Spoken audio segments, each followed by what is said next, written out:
नमस्कार, big news big show देख रहे हैं आप। आपके साथ मैं हूं Raj Thakur. Big news big show में बात होगी पहलगाम आतंकी हमले और उससे जुड़े तमाम अपडेट्स की। पहलगाम में जिस तरह से आतंकवादियों ने मासूम पर्यटकों को निशाना बनाया, उसके बाद भारत सरकार लगातार एक्शन मोड में है। पाकिस्तान की भी विश्व भर में थू थू हो रही है। सबसे पहले बात करेंगे भारत सरकार की पाकिस्तान पर डिजिटल स्ट्राइक की। सरकार का यह कदम डिजिटल युद्ध क्षेत्र में एक मजबूत संदेश देने वाला है। भारत अपनी आंतरिक सुरक्षा से समझौता नहीं करेगा। अगली खबर में आपको दिखाएंगे जम्मू कश्मीर विधानसभा के विशेष सत्र में क्या कुछ खास रहा। फिर दिखाएंगे पहलगाम हमले के बाद सुरक्षा एजेंसियां किस तरह अलर्ट मोड पर है। आपको कांग्रेस सांसद शशि थरूर का बयान भी सुनाएंगे। पहलगाम हमले को इंटेलिजेंस फेलियर बताने वालों को घेरा है। विदेश में भी भारतीय समुदाय के लोग पाकिस्तान के खिलाफ हल्ला बोल कर रहे हैं, पाकिस्तान के खिलाफ जमकर नारेबाजी कर रहे हैं। आगे इस बात का विश्लेषण भी होगा कि भारत और पाकिस्तान में कौन सैन्य मोर्चे पर ज्यादा ताकतवर है, किसमें कितना कम है। आंकड़ों के जरिए आपको यह भी समझाएंगे। सबसे अंत में आपको दिखाएंगे कि किस तरह पाकिस्तान ऊपर से एकदम कड़क बन भारत को ईंट का जवाब पत्थर से देने की बात करता है, लेकिन क्या सच में पाकिस्तान ऐसा करने की हैसियत रखता है? यह एक ऐसा सवाल है जिसका जवाब हम ही नहीं पूरी दुनिया जानती है। कंगाल पाकिस्तान आईएमएफ के लोन पर जैसे तैसे अपना देश चला रहा है। ऐसे में अगर भारत ने सच में पूर्ण युद्ध की घोषणा कर दी तो पड़ोसी देश को घुटनों पर आने में चंद दिन भी नहीं लगने वाले हैं। तो अगले आधे घंटे तक इन्हीं तमाम बातों पर होगा विश्लेषण। देंगे आपको तमाम जानकारियां और अपडेट्स। देखते रहिए बिग न्यूज बिग शो।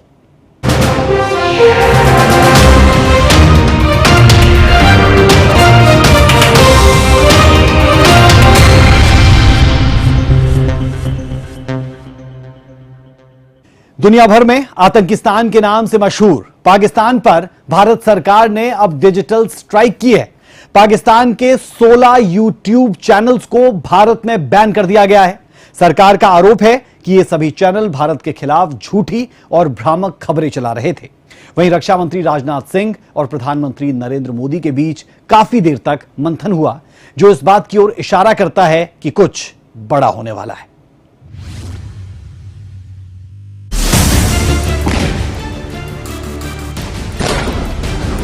आतंक की खेती करने वाले पाकिस्तान पर भारत सरकार ने वाटर स्ट्राइक के बाद अब डिजिटल स्ट्राइक की है। भारत में पाकिस्तान के उन 16 यूट्यूब चैनल्स को बैन कर दिया गया है जो भारत के खिलाफ झूठी और भ्रामक खबरें परोस रहे थे। इनमें डॉन न्यूज, समा टीवी और जियो न्यूज इत्यादि शामिल हैं। पाकिस्तान की यूट्यूब चैनल्स को डेफिनेटली झटका तो लगेगा, क्योंकि उनकी व्यूअरशिप होती है और उस व्यूअरशिप जितनी भी होती है उस पर वो कमाते हैं।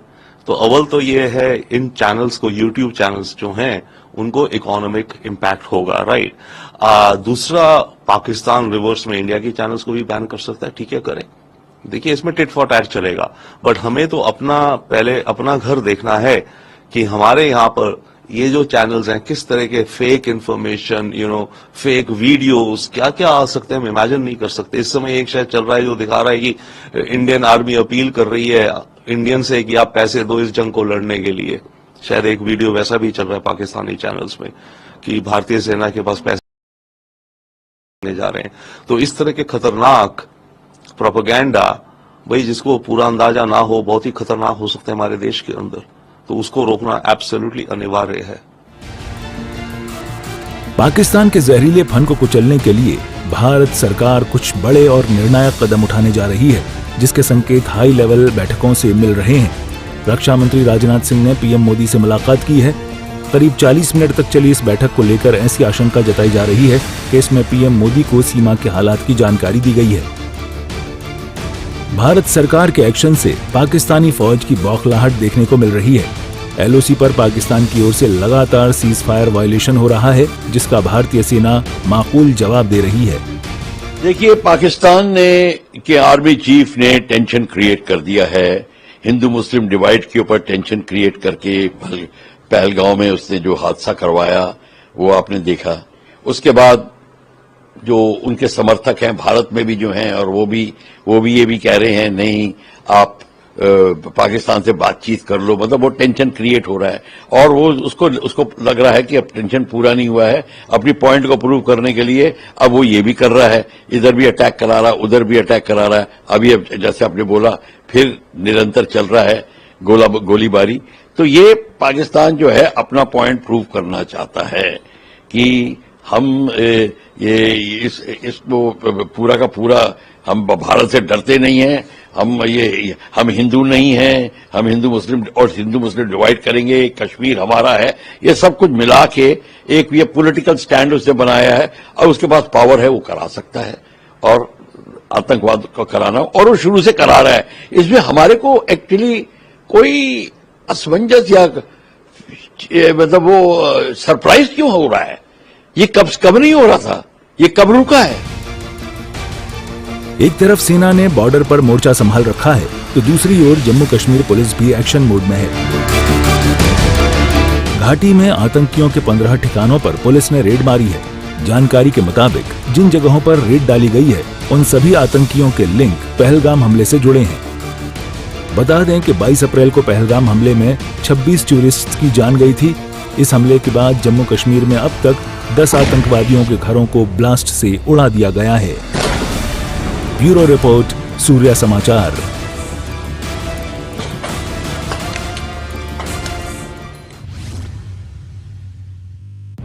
ये डिजिटल स्ट्राइक उस समय हुई जब भारत सरकार ने पहलगाम हमले के बाद पाकिस्तानी नागरिकों पर सख्ती बरती है। इन चैनल्स पर भारत विरोधी कंटेंट के जरिए तनाव को और भड़काने का आरोप है। बहरहाल जम्मू कश्मीर विधानसभा ने पहलगाम में आतंकवादी हमले में मारे गए 26 लोगों को श्रद्धांजलि देने के लिए सोमवार को मौन रखा। जैसे ही सदन का विशेष सत्र शुरू हुआ, विधानसभा अध्यक्ष अब्दुल रहीम राठेर ने पहलगाम में हुए देश के विभिन्न हिस्सों से आए निर्दोष पर्यटकों की हत्या के मामले में कड़ी निंदा की।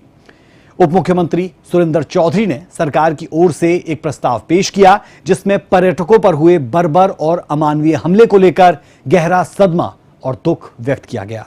देखिए पहलगाम आतंकी हमले के बाद पहली बार बुलाए गए जम्मू कश्मीर विधानसभा के स्पेशल सत्र में क्या कुछ हुआ।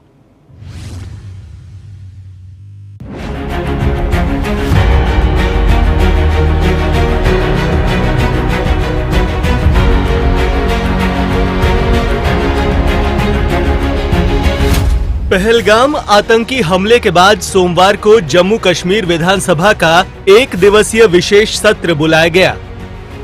सोमवार को विधानसभा की कार्यवाही शुरू होने के बाद पहलगाम आतंकी हमले में मारे गए लोगों को श्रद्धांजलि दी गई। इस दौरान 2 मिनट का मौन रखा गया। उप मुख्यमंत्री सुरेंद्र चौधरी ने कहा कि ये सदन इस जघन्य कायरतापूर्ण कृत्य की स्पष्ट रूप से निंदा करता है, जिसके परिणाम स्वरूप निर्दोष लोगों की जान चली गई। ये सदन पीड़ितों और उनके परिवारों के साथ पूरी एकजुटता के साथ खड़ा है। जम्मू कश्मीर की सिक्योरिटी, जम्मू कश्मीर की सुरक्षा, जम्मू कश्मीर के लोगों की चुनी हुई हुकूमत की जिम्मेदारी नहीं है, लेकिन तब भी यहां के वजीर आला की हैसियत से, यहां की टूरिज्म के मिनिस्टर की हैसियत से मैंने इन लोगों को दावत दी थी यहां आने की। मेजबान होते हुए मेरी जिम्मेदारी थी कि सही सलामत मैं इन्हें यहां से वापस भेजूं, नहीं भेज पाया।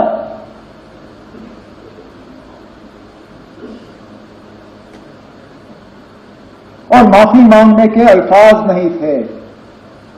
This House commends the people of Jammu and Kashmir for their extraordinary display of unity, compassion and resilience in the aftermath of attack, the peaceful demonstration across town and villages, and the spontaneous outpouring of moral and material support towards tourists reaffirm the people's steadfast commitment to peace, communal harmony and the rule of law. This House endorses the diplomatic measures announced by the Union Government on 23rd April 2025 after the meeting of Cabinet Committee on Security. This House is mindful of the sinister design behind the selective targeting of the victims of this attack. It appeals to all sections of the society and in particular the media to not fall victim to this sinister plot by irresponsibly inflaming passion. The need to remain united in the face of this attempted division cannot be overemphasized.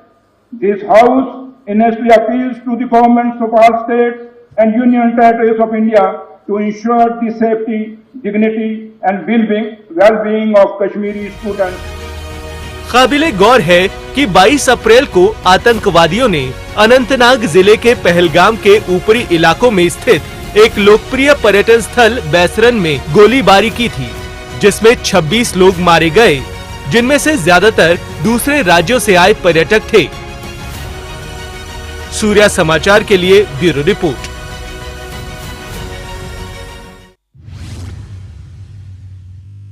तो ये हमने आपको दिखाया कि जम्मू कश्मीर विधानसभा के विशेष सत्र में क्या कुछ हुआ है। पहलगाम आतंकी हमले के बाद कल तक पाकिस्तान के खिलाफ सख्त कार्रवाई की मांग कर रहे विपक्षी दल अपने अपने सुर बदलते हुए नजर आए। कल तक हमले के लिए पाकिस्तान को दोष दे रहे विपक्षी दल अब भारत सरकार और खुफिया एजेंसियों को जिम्मेदार ठहराने से भी नहीं चूक रहे। कल तक पाकिस्तान पर कार्रवाई की मांग करने वाले विपक्षी दल अब पाकिस्तान से बातचीत करने की सलाह दे रहे हैं। क्यों यह सब कुछ हो रहा है, जरूर देखें।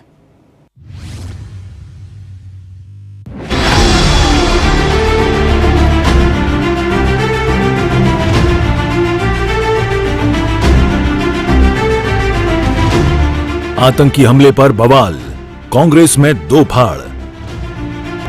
आतंक पर कांग्रेस का बयान, कार्रवाई नहीं बातचीत करे हिंदुस्तान। 22 अप्रैल को पहलगाम में हुए आतंकी हमले के खिलाफ एक और भारत सरकार पाकिस्तान को एक के बाद एक चोट दे रही है, तो दूसरी ओर कुछ विपक्षी दल इस पर अपनी सियासी रोटियां सेकने में जुटे हैं। कर्नाटक के सीएम सिद्धरामैया पाकिस्तान से बात करने की सलाह दे रहे हैं, तो विजय वट्टेटीवाल पहलगाम हमले को भारतीय खुफिया एजेंसी का फेलियर बता रहे हैं। भारत पाकिस्तान जहाँ पे है वहीं पे करते रहते हैं। पहलगाम की जिम्मेदारी किसकी है? जिम्मेदारी तो सरकार ने लेनी चाहिए। पहलगाम की जिम्मेदारी, जो पहलगाम में घटना हुई, 27 लोगों की जान गई, क्या तुम्हारा वहां पे सिक्योरिटी क्यों नहीं थी? विपक्ष के इन बयानों पर अब बीजेपी ने भी मोर्चा खोल दिया है। बीजेपी सिद्धरामैया और विजय वट्टेटीवाल पर हमलावर है और उन्हें पाकिस्तान की मीडिया करार दे रहा है।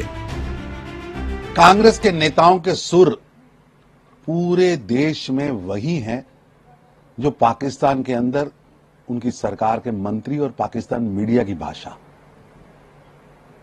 और पाकिस्तान मीडिया की भाषा आईएसआई की लिखी हुई पटकथा।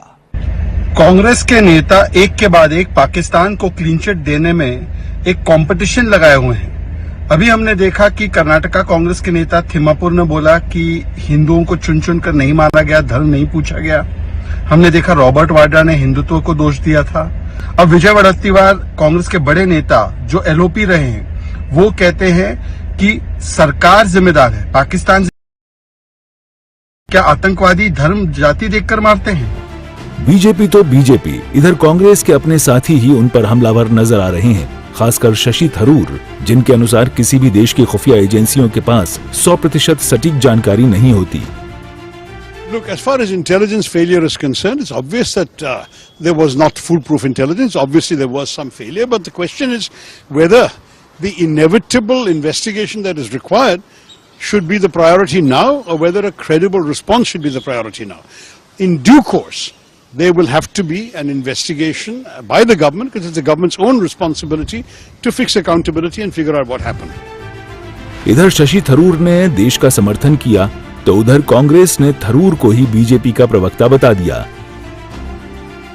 पहलगाम के बारे में और दूसरे देशों की सुरक्षा के बारे में जो शशि थरूर जी ने कहा है, तो मैं उनसे एक सवाल पूछता हूँ, वो कांग्रेस पार्टी में है कि भारतीय जनता पार्टी में? कुल मिलाकर पहलगाम आतंकी हमले के दर्द पर तमाम सियासी दल अपना अपना मरहम बेचने की कोशिश कर रहे हैं। ब्यूरो रिपोर्ट, सूर्या समाचार। तो पहलगाम हमले को इंटेलिजेंस फेलियर बताने वालों को शशि थरूर का यह बयान, यह बात जरूर सुननी चाहिए। पहलगाम हमले के बाद सुरक्षा एजेंसियां अलर्ट मोड पर है। गुलमर्ग में सैलानियों की आवक को देखते हुए सुरक्षा व्यवस्था को मजबूत किया गया है। साथ ही स्थानीय लोगों से भी सुरक्षा व्यवस्था में सहयोग की अपील की जा रही है ताकि किसी भी अप्रिय घटना को रोका जा सके। इस बारे में वरिष्ठ पुलिस अधीक्षक ने बताया है कि पुलिस आतंकियों की हर चुनौती से निपटने के लिए तैयार है।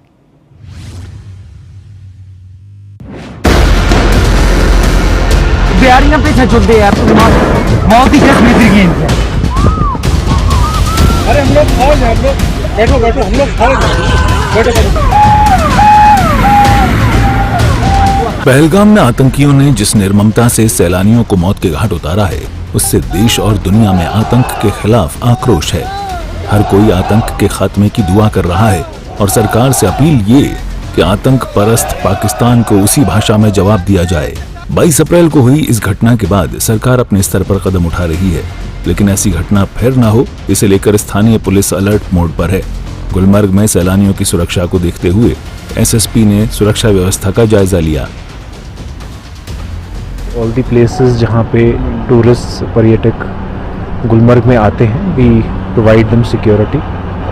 One of the main tourist attractions Gulmarg में है गंडोला, जहाँ पे on a daily basis 3,000 to 5,000 footfall रहता है। So and otherwise also Gulmarg के आसपास काफ़ी डिप्लॉयमेंट आर्मी, सीआरपीएफ की, पुलिस की रहती है, तो यहाँ पे शुरू से डिप्लॉयमेंट रहा है।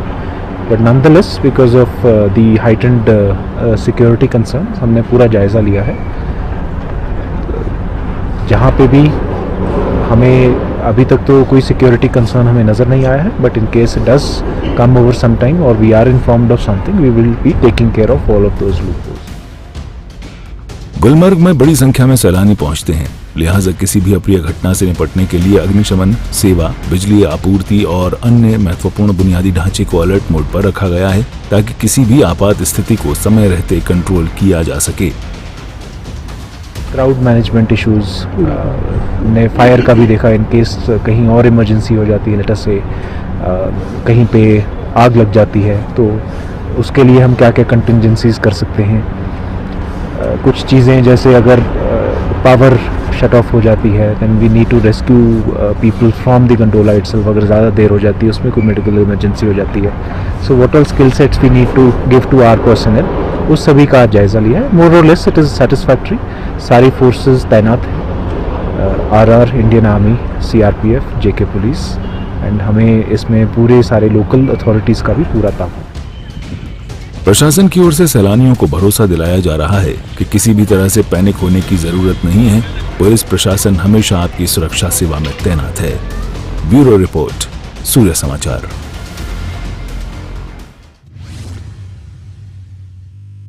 पहलगाम में नरसंहार कर पाकिस्तान चौतरफा घिर चुका है। दुनिया का हर एक देश आज पाकिस्तान से पहलगाम का हिसाब मांग रहा है। पाकिस्तानी उच्चायोग के बाहर भारतीय समुदाय की भीड़ विरोध के स्वर बुलंद कर रही है, तो वहीं आतंक के आका भारत को गीदड़ भभकी देकर अपनी कब्र और गहरी कर रहा है।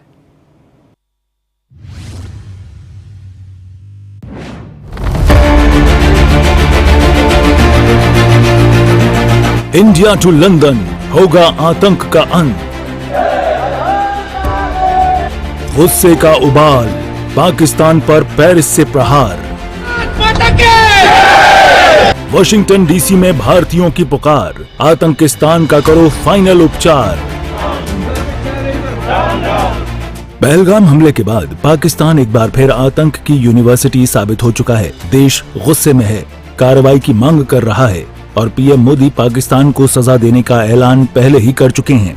आतंकियों ने जिस बेरहमी से मारा है, देश के दुश्मनों ने भारत की आत्मा पर हमला करने का दुस्साहस किया है। इधर 7 समंदर पार भी अब आतंकी पाकिस्तान के खिलाफ विरोध के स्वर बुलंद होने लगे हैं। पेरिस हो या लंदन या फिर वॉशिंगटन डीसी और मेलबर्न, हर एक देश में इन दिनों एक ही तस्वीर देखने को मिल रही है, पाकिस्तानी उच्चायोग का घेराव। पाकिस्तान लोगों ने भारत के चाय के सामने प्रोटेस्ट किया था, तो हम लोग शांति की सॉलिडारिटी के विषय में हम लोग यहाँ पे सभी इकट्ठा हुए हैं। We are all doing peaceful protest here, standing together and showing Vande Mataram and Bharat माता की जय। उस नारे से हम लोग अपना पीसफुली अपना हक जताने के लिए हम बात कर रहे हैं। 27 बेगुनाह लोगों को जो असामाजिक तत्वों द्वारा उनका सरेआम हनन हुआ है, उनके रक्षण के लिए और उनके परिवार के सपोर्ट के लिए हम यहाँ पर भारतीय मूल के लोग आज यूके में इंडियन हाई कमीशन के सामने इकट्ठा हुए हैं। आज हमारा प्रोटेस्ट यहाँ पर एक बहुत पीसफुल ढंग से चल रहा है और हम ऐसे ही आशा रख रहे हैं कि हमारी भारत सरकार उनको उसी की भाषा में जवाब दे और मोदी सरकार या फिर देश का कोई भी नागरिक जो भी है वो हम लोग 100% उनके साथ हैं। इसी के साथ भारत माता की जय। दुनिया के हर कोने में रह रहे भारतीय पहलगाम की घटना से गुस्से में हैं। बेनकाब हो चुके आतंक के आका से उन 26 मौतों का हिसाब मांग रहे हैं। इशारा साफ है, अब की बार आर या पार। बिना हथियार के लोगों सिटीजन्स गोलियां मारना कोई बहादुरी का काम नहीं सी। अतवाद का ना कोई धर्म है ना कोई ईमान है। अतवादी सिर्फ एको बोली है, वो है गोली। इन्होंने इन्नी हिम्मत नहीं है कि हिंदुस्तान की फौज का सामना कर सकन। किसी भी अतवाद ना कि पाकिस्तान की आर्मी की भी हिम्मत नहीं है तो हिंदुस्तान की फौज का सामना कर सकन। याद दिलाना इन्होंने मैं 1965, 1973, 1999 किस तरह से पाकिस्तानी मुस्तैद किया, किस तरह उसके मारिया। पाकिस्तान में एक गल भूलनी नहीं चाहिए कि जिस दिन हिंदुस्तान आर्मी जी अपनी मर्यादा के बीच रही है, जिस दिन अपना मर्यादा उन्होंने खोदी तो घरे में कुछ के मारांगे, एक नो मारांगे। कली फौज नहीं, साड़ी एक बच्चा अपने दिल के हिम्मत लेके पाता है कि जिस दिन साडा ईमान साडी हिम्मत है जवाब देता पाकिस्तानियों लाहौर जाके बिरयानी सिखावांगे। पाकिस्तान में बैठे आतंकियों के आकाओं को पहलगाम में किए नरसंहार की भारी कीमत चुकानी होगी। अभी पानी बंद किया है, जल्द ही पाकिस्तान के आतंक की कहानी भी बंद होगी, क्योंकि पहलगाम नरसंहार पर खुशियां मनाने वाले शहबाज और मुनीर तक भी विरोध के ये स्वर पहुंचने लगे हैं। तभी तो बौखलाए आतंक के आका भारत को गीदड़ भभकी दे रहे हैं। लेकिन पाकिस्तान को यह समझना होगा कि उधार के हथियारों से जंग नहीं जीती जाती, क्योंकि पहलगाम में बेगुनाहों को निशाना बनाकर पाकिस्तान ने कुल्हाड़ी पर पैर दे मारा है। ब्यूरो रिपोर्ट, सूर्या समाचार। न्यूटन का तीसरा नियम कहता है, प्रत्येक क्रिया के बराबर और विपरीत दिशा में प्रतिक्रिया होती है। इसीलिए पहलगाम आतंकी हमले के बाद जिस तरह की चर्चा सबसे ज्यादा हो रही है वो है भारत के एक्शन की। भारत और पाकिस्तान के बीच अब तक कई युद्ध हो चुके हैं और हर युद्ध में पाकिस्तान को मुंह की ही खानी पड़ी है। भारत और पाकिस्तान की सैन्य ताकत की अगर हम तुलना करें तो पाकिस्तान भारत के आगे कहीं नहीं टिकता। चलिए आपको अपनी स्पेशल रिपोर्ट में आंकड़ों के जरिए समझाते हैं कि भारत और पाकिस्तान में सैन्य शक्ति के मामले में कौन बाहुबली।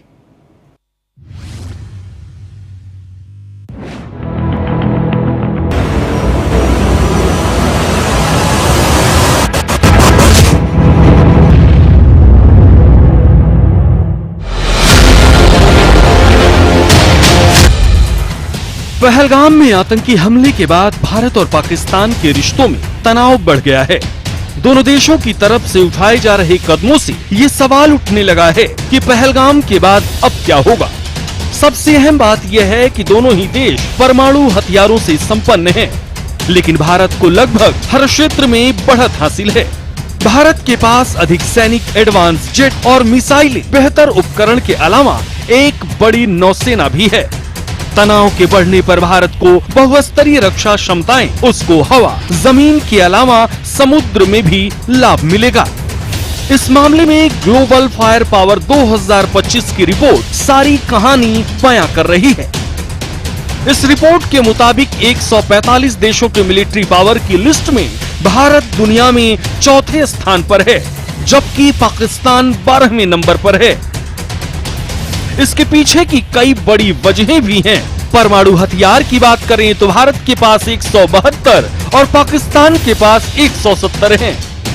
टैंकर जहाज 6, पाकिस्तान के पास 4, हेलीकॉप्टर्स 899, पाकिस्तान के पास 373। अटैक हेलीकॉप्टर्स भारत के पास जहां 80 हैं, वहीं पाकिस्तान के पास 57 हैं। अटैक जेट विमान की बात करें तो 130 भारत के पास और 90 पाकिस्तान के पास हैं। ट्रांसपोर्टर जहाज 270, 64, स्पेशल मिशन एयरक्राफ्ट 74, 27। गाड़ियों की बात करें तो 1,48,594 भारत के पास हैं, तो पाकिस्तान के पास 17,516 मात्र हैं। वहीं टैंक की शक्ति और क्षमता की बात करें तो 4,201 भारत के पास और 2,627 पाकिस्तान के पास हैं। Multiple launch rocket system Bharat के पास जहां उन्नत किस्म के 264 हैं, तो पाकिस्तान के पास पुरानी टेक्निक के 600 हैं।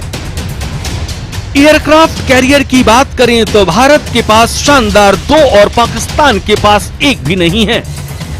सेल्फ प्रोपेल्ड आर्टिलरी की बात करें तो अत्याधुनिक टेक्निक से लैस 100 भारत के पास हैं और 662 पाकिस्तान के पास। नेवल असेट्स की बात करते हैं तो 293 भारत के पास और 121 पाकिस्तान के पास।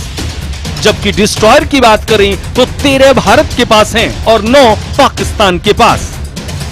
वहीं सबमरीन भारत के पास 9 हैं तो पाकिस्तान के पास 8। फ्रिगेट्स 14 भारत के पास हैं तो 9 पाकिस्तान के पास।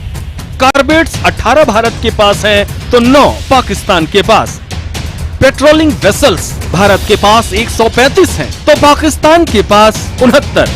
बात रिजर्व सैनिकों की करें तो 11.5 लाख से ज्यादा भारत के पास जवान हैं, तो पाकिस्तान के पास मात्र 5.5 लाख। वहीं अत्याधुनिक सुविधाओं से लैस अत्याधुनिक हथियारों के साथ पैरामिलिट्री फोर्स भारत के पास 25,27,000 हैं, तो पाकिस्तान के पास मात्र 5 लाख हैं। यानी जल थल नभ में भारत के सामने कहीं नहीं टिकता है पाकिस्तान। बहरहाल सैनिक क्षमता, तकनीकी श्रेष्ठता और रणनीतिक तैयारियों की बात है, भारत पाकिस्तान की तुलना में कई गुना आगे है। भारत का सैन्य ढांचा न सिर्फ विशाल है बल्कि लगातार आत्मनिर्भरता और हाईटेक अपग्रेड की दिशा में आगे बढ़ रहा है। भारत की अर्धसैनिक ताकत, सैटेलाइट नेटवर्क, ड्रोन टेक्नोलॉजी और मल्टी डोमेन युद्ध रणनीति ने उसे वैश्विक सैन्य मानचित्र पर अग्रणी स्थान पर पहुंचा दिया है, जबकि पाकिस्तान अपनी सीमित संसाधनों के चलते धीरे धीरे लगातार पिछड़ रहा है। इतना ही नहीं, भारत रक्षा उत्पादन, साइबर वॉरफेयर और स्पेस आधारित सैन्य प्रणाली में लगातार निवेश कर रहा है। यानी कि हर मोर्चे पर भारत पाकिस्तान के सामने बाहुबली है। पाकिस्तान तो सिर्फ आतंकी फैक्ट्री बनाने में लगा हुआ है, जो उसे कटोरा लेकर दुनिया भर के सामने भीख मांगने पर मजबूर कर दिया है। ब्यूरो रिपोर्ट, सूर्या समाचार।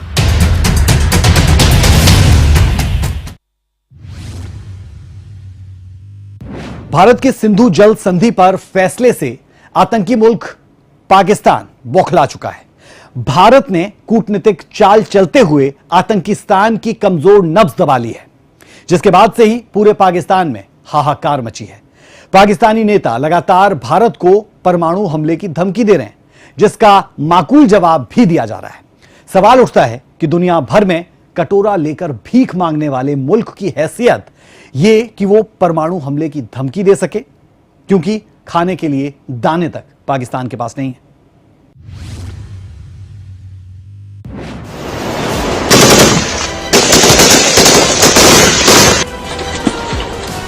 हाथ में कटोरा लेकर दर बदर भीख मांगते मुल्क का नाम है पाकिस्तान, जिसे आप आतंकिस्तान के नाम से भी जानते हैं। जी हां, सही सुन रहे हैं आप। पूरी दुनिया इस नापाक मुल्क को इसी नाम से जानती है, भिखमंगों का देश। और सबसे मजे की बात देखिए कि ये नापाक मुल्क धमकी एटमी पावर की देता है। ये मुल्क या तो गधे, खच्चर एक्सपोर्ट करता है या फिर आतंकवादी। आतंकवादी हमला दुनिया के किसी भी मुल्क में हो, नाम पाकिस्तान का ही आता है। अफसोस कि हमारा नापाक पड़ोसी पाकिस्तान एक एक दाने को मोहताज है।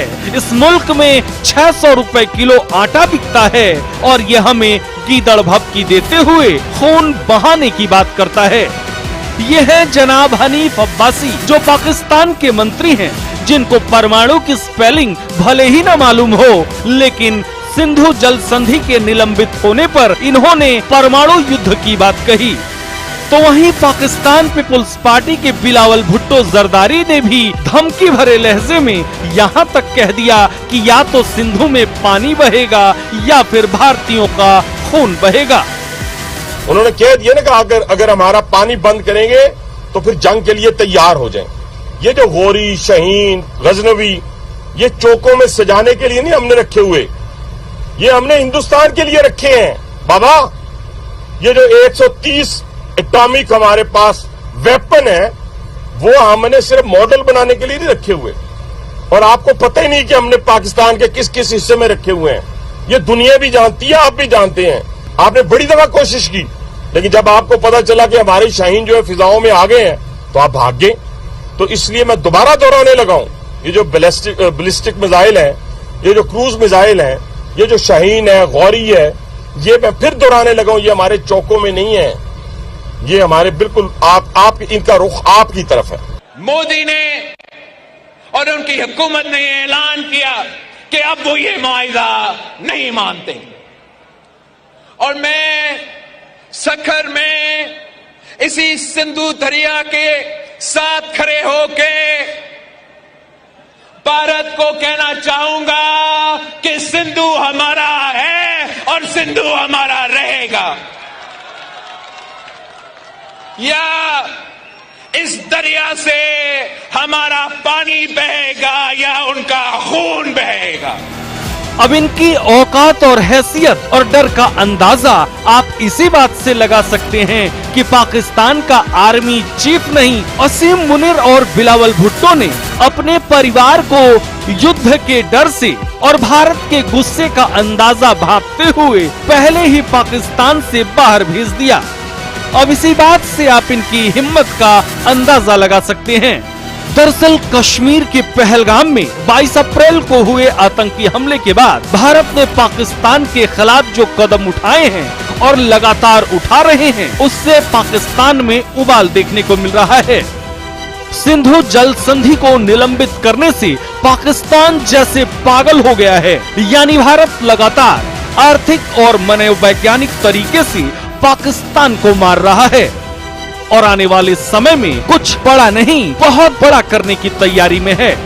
इसी दिशा में वाटर स्ट्राइक करने के बाद भारत ने डिजिटल स्ट्राइक कर पाकिस्तान के कई चैनलों को बैन भी कर दिया है। वहीं चुन चुन कर आतंकवादियों के मददगारों के घरों को जमींदोज किया जा रहा है। साथ ही हमारी जाबाज सेना अपने ही अंदाज में एलओसी पर पाक रेंजर्स के गोली का जवाब गोलों से दे रही है, जिससे पूरा पाकिस्तान दहल गया है। परिणाम है कि पूरे पाकिस्तान में दहशत और डर का माहौल है। आतंकियों के आका भी बखूबी जानते हैं, भारत के प्रधानमंत्री नरेंद्र मोदी यूं ही नहीं कोई बात कहते हैं, जिसकी वानगी इससे पहले सर्जिकल स्ट्राइक और एयर स्ट्राइक कर भारत ने दिखा दी है। और इस बार पाकिस्तान की कायराना वहशियाना हरकत का जवाब भारत ऐसे देगा कि नापाक मुल्क पाकिस्तान की रूह कांप जाएगी। ब्यूरो रिपोर्ट, सूर्या समाचार। कुल मिलाकर शहबाज शरीफ सरकार के लिए अपनी अर्थव्यवस्था को संभालना पहले से ही एक बड़ी चुनौती है। ऊपर से अगर युद्ध हुआ तो पाकिस्तान को डूबने से उसका दोस्त चीन भी नहीं रोक पाएगा। चलिए फिलहाल के लिए बिग न्यूज बिग शो में इतना ही। खबरों का सिलसिला सूर्या समाचार पर बदस्तूर जारी है। मुझे मेरी पूरी टीम को दें इजाजत। नमस्कार।